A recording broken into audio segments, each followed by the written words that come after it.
जय जिनेन्द्र। पिछली बार हमने जाना कि नरक गति में कैसे कैसे दुख उठाए जाते हैं। आज हम जानेंगे कि नरक में किन कर्मों से, किन कारणों से जाया जाता है। कहते हैं संसार में ऐसे ऐसे, इस लोक में ऐसे ऐसे महापापी हैं जो मरकर 7वीं नरक में जाते हैं और वहाँ से आकर जब तिर्यंच बनते हैं तो एक मुहूर्त में ही 48 मिनट में ही गर्भ में ही मरकर फिर 7वीं नरक में चले जाते हैं। फिर 33 सागरोपम की आयु भोगते हैं, यानी 66 सागरोपम की आयु नरक में ही भोगते हैं। नरक में जाने के कारण हैं महाहिंसा, अत्यधिक हिंसा, अत्यधिक मूर्छा, तृष्णा और अत्यधिक भोगों की अभिलाषा। जैसे पुंडरीक और कुंडरीक 2 भाई थे और कुंडरीक जब 1000 वर्ष तक उन्होंने संयम का पालन किया, जब वो रोगग्रस्त हुए तो अपने भाई के नगर में आए, उनका इलाज करवाया गया और वो स्वस्थ हो गए, लेकिन उनका मन भोगों में रम गया।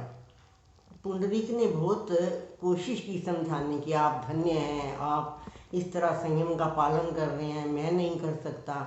बड़े ही उपयुक्त वचनों से, आदर वचनों से उन्होंने उन्हें समझाने की कोशिश की, लेकिन उन्होंने फिर स्पष्ट कह दिया कि मैं संयम का पालन नहीं कर सकता। तो उन्होंने, पुंडरीक ने उनके वस्त्र पहन लिए और खुद सन्यासी बन गए, खुद संयम धारण कर लिया कि धर्म की हिलना ना हो।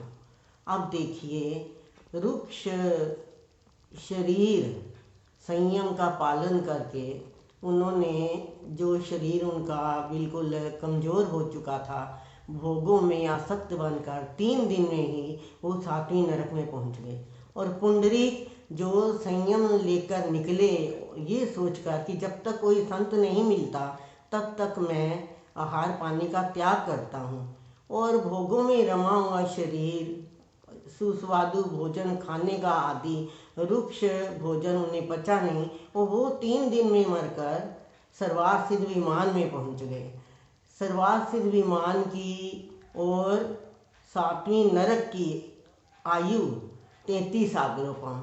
देखिए, भोगों की तीव्र अभिलाषा कैसे इंसान को नरक में पहुंचा देती है। मोहम्मद सेठ, तृष्णा, इतनी तृष्णा उसके मन में कि ना खुद खाता है ना घर वालों को खाने देता है। इतना धन होते हुए भी वे रात को समुद्र के किनारे लकड़ियां बीनता है और उन्हें बेचकर जो भी धन आता है वो अपनी एक बैलों की जोड़ी बना रहा है। चेलना ने जब एक बार देखा तो राजा को कहा, अरे आपके राज्य में इतना गरीब भी है कोई? तो उन्होंने अपने सेवक को भेजकर पता लगाया कि वो कौन है। तो सुबह जब उसको सभा में बुलाया गया तो वो मोहम्मद सेठ था। उसने कहा कि मेरे को एक बैलों की जोड़ी बनानी है, इसलिए धन चाहिए। उसने कहा, यहीं से ले जाओ बैलों की जोड़ी। नहीं, ऐसी जोड़ी नहीं, आप मेरे घर में आकर स्वयं देखिए। राजा गए उसे देखने। वो तलघर में उसने 2 बैल बनाए हुए थे जो रत्नों से, हीरे पन्नों से जड़े हुए चमक रहे थे। एक बैल की सींग जो था वो रह गया था, इसलिए वो अब और धन कर रहा था। तो महापरिग्रह, ये तृष्णा उसे नरक में ले गई। काल शोक्रिक कसाई भी 7वीं नरक में गया। क्यों? क्योंकि वो रोज 500 भैंसों का वध करता था।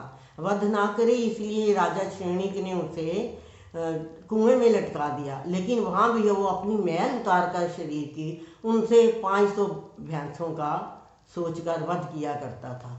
तो तुंदुल मच्छ जरा सा एक चावल के दाने के समान, जो मगरमच्छ के आँख के ऊपर बैठा रहता है, वो सोचता है, अरे ये मगरमच्छ कितना पागल है, इसके मुंह में मछलियाँ आ रही हैं, जा रही हैं और ये खा ही नहीं रहा। मैं होता तो इन्हें एक को भी नहीं छोड़ता। जीव इतनी हिंसा कर लेता है 48 मिनट में, उसकी आयु ही एक मुहूर्त, वो 7वीं नरक में पहुंच जाता है। तो इस प्रकार महाहिंसा, महा परिग्रह, भोगों की अभिलाषा नर्क इंसान को नर्क में पहुंचा देती है। अब देखिए, मैंने टीवी में ही एक प्रोग्राम देखा मेनका गांधी जी का। एक पूरे दिनों की भैंस गर्भवती, उसके गर्भ पर डंडे मार मार के, मोटे मोटे डंडे बरसाए जा रहे थे ताकि उसका जीव गर्भ में ही मर जाए। जो लोग लाल लाल रंग के चमड़े के जूते पहनते हैं, शूज़ पहनते हैं, और लोगों को दिखाने के लिए बड़े खुश होते हैं कि देखो मेरा जूता कितने हज़ारों का है, कितना महंगा मैंने पहन रखा है, वो ये नहीं जानते कि उस बच्चे के नरम मांस से उसके जूते बने हुए हैं, उसके बच्चे के आंसू और उसकी माँ के आंसू, वेदना उसमें कितनी जड़ी हुई है। तो ऐसी अगर आप मांस खाने का त्याग करते हैं तो कम से कम एक जीव आपकी वजह से नहीं कटेगा। बिना चमड़ी के भी अनेकों तरह की सुंदर सुंदर जूते चप्पल सब मिलते हैं, तो आप क्यों नहीं इसका त्याग करते।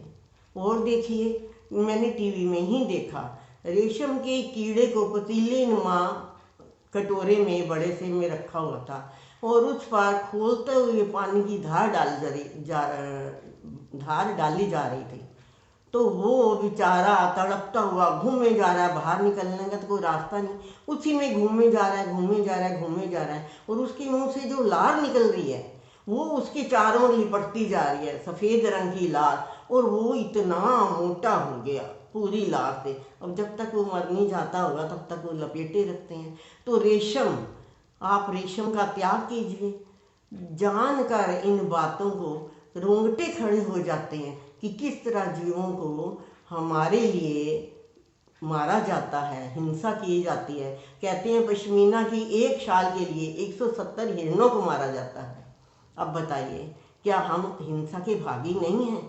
हम जैन होते हुए भी, भगवान की वाणी को समझते हुए भी उसको पर कितना अमल करते हैं।